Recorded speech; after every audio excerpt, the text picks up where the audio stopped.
কেউ জার্সি খুলবেন না। এবং এই সাথে পাড়া ফুটবলের চ্যাম্পিয়ন হয়ে গেল বারাসাত থেকে টিম মাকড়সা পুকুর। একটু জোরে হাতে নেমে যান।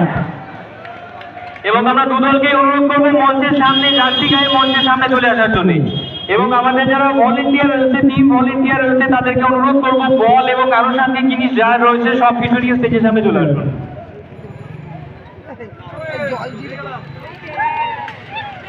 খেলাধুলো যেটা হলো তার যারা আয়োজক এবং যাদের ব্যবস্থাপনার মাধ্যমে আমরা এই এত সুন্দর একটা খেলার পরিবেশ পেলাম, তাদেরকে আমরা আমাদের অশ্বিনীপল্লী সেবা সংঘ এবং আমাদের সেবা সংঘে অশ্বিনীপল্লী শারদীয় উৎসব উপলক্ষে যে দুর্গাপুজো কমিটি আছে তার পক্ষ থেকে আমরা একটু তাদের সম্বর্ধনা জানাবো। তাদেরকে আমরা উত্তরীয় পরিয়ে এবং আমাদের পক্ষ থেকে সামান্য উপহার দিয়ে তাদেরকে আমরা সম্বর্ধিত করতে চাই। সুমন নস্কর, রঞ্জিত দাস, সঞ্জয় মান্না এবং চিরন্তন দাশগুপ্ত, আপনারা যদি থাকেন এখানে আপনারা একটু দাঁড়াবেন। আমরা প্রথমে উত্তরীয় পরিয়ে